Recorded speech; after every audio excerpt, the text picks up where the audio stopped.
From AT&T. I've already been told not Oh, to I'm- ask. I'm because not- There's no answer. No to it. answer yet. No answer yet, okay. We're getting Nolan closer. starting at third base? We're getting closer. Yeah, Nolan is. He played. Yeah, I can answer that one. Yes. I'll Looked try. pretty good last night, Nolan hitting third. Yeah, a couple knocks. Yeah. Mix it It's up. fluid. Here's as you know. I mean, you play 162 games. There isn't one lineup the whole season, right? Things are fluid. And actually, we talked to the guys about the potential fluidity of a lineup, and most guys get it, and they're in based on why we do certain things, and they understand. They're sharp guys. Do you, though, obviously given that there are a whole lot of lineups in the season, Sure. would you see Nolan more at 2 or more at 3, or is that going to have to be a? You're not going to pin me down, Thomas. Because if I say one thing or the other, you'll say, hey, remember March 20th? You said that he'd be here more than, but now he's not. He could be 2, 3, or 4. His average is 2, 3, 4, and 5 for all the different things.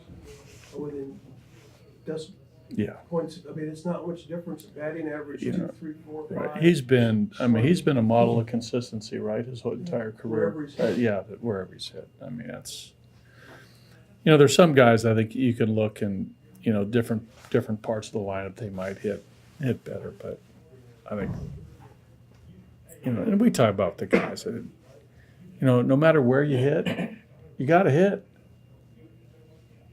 And that's the, thing about, having a good team or, winning games is that it's contributions from everybody in the lineup. It isn't where you hit. It's how you hit. Right? Okay. I think a lot is made. It's great conversation. But Tyler Anderson, having gone through that full season last year and seen a playoff game, I mean, do you feel like, and now is the time he's been through a full-length season, Right. and now could be the time that I think so. I think Tyler's, ready for that. I think he's ready to, for this part of his career to be a starting pitcher in the big leagues and be a dependable, steady performer, from April through October. That's what all starting pitchers want.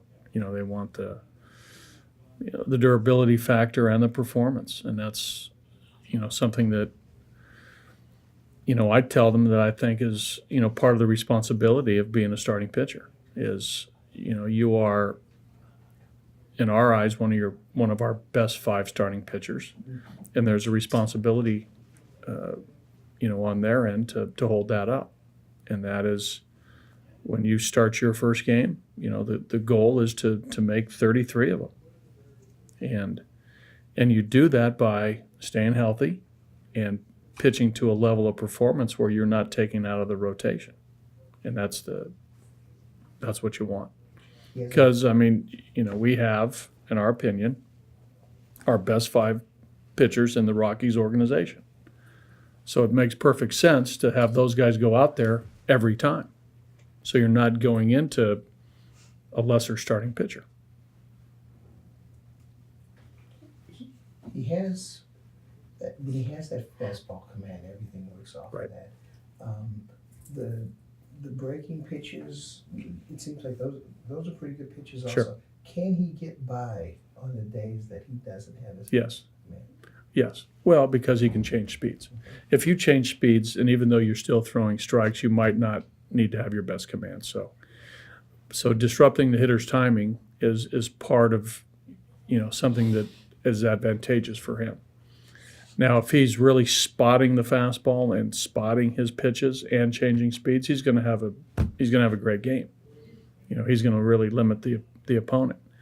But on those games where maybe he's not spotting his fastball and he realizes it, then it has to be some, 2-0 changeups, some 3-1 changeups, some 2-0 sliders. I mean, he's going to have to really, pitch, and by that I'm saying, some secondary pitches in fastball counts and really make the hitter conscious of every pitch, and it could be coming at any count. So he has to mix on those days where he's not commanding the ball. He's got to change speeds, and he's got to throw enough strikes and enough quality strikes to work his way through a game.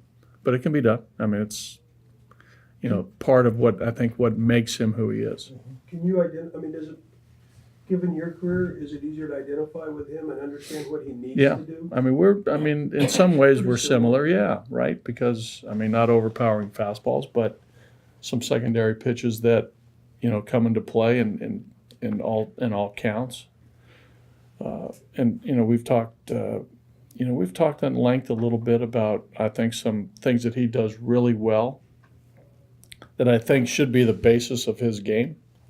And Tyler sometimes, in my opinion, tries to get a little bit too creative at times and tries to, outthink the batter, which it's good and bad. I like that he's thinking, and I like that he's always, pushing his own envelope and creativity. Has he come up with a screwball? He has not come up with a screwball. But, I just, I trust him. When he starts, I think we're going to win. What have you seen here in the early going from Dave Magadan, the way he's gelled with your I think Dave has a nice way about him as far as his ability to, communicate with each guy. I think it's a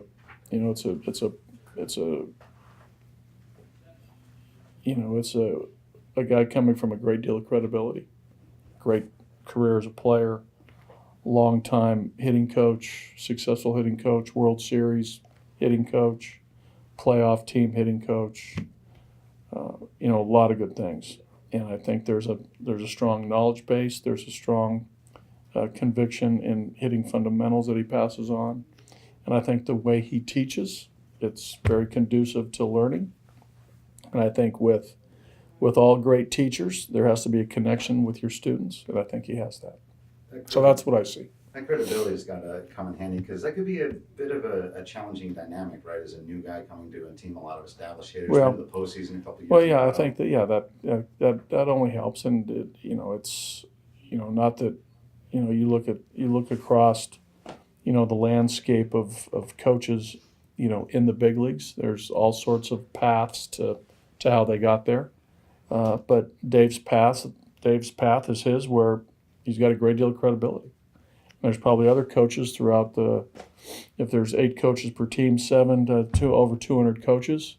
A lot of them might not have big league experience, or they might not have been hitting pitching coaches, third base coaches for years, but he has been, and that tells you about how good he is. I mean, usually, and it sort of makes sense to me that you sort of retain your job or get jobs because you're good, and that's happened with him. It's like right? you're saying about staying in the starting rotation. Same thing. Hey, buddy, could we revisit Armand's performance last night? Sure. What do you hope he learned from last night? Because he was aware, we were all aware he did not pitch well last night. Right. What do you hope he learns from last Well, night's again, performance? it's each and every game there's a learning experience, no matter if you're Herman Marquez or Cole Hamels or any Max Scherzer, any veteran pitcher. I think he realizes that the fastball up in the strike zone, regardless of what velocity, on a given night like last night, can get hit very hard, and you can never take it for granted that just because you have velocity, you still have to locate the ball. And last night it burned him. And there are probably some games where he's probably thrown the exact same way and gotten good results. And I hope he learned from that he might have got fortunate. But in last night he did not get fortunate. So that's what I hope. That mistakes can cost you games. And that's what happened last night. And we've talked a lot about the responsibility of a starting pitcher, right? That his performance more or less dictates every night the outcome of the game. And even though this is an exhibition game, right, game that doesn't count,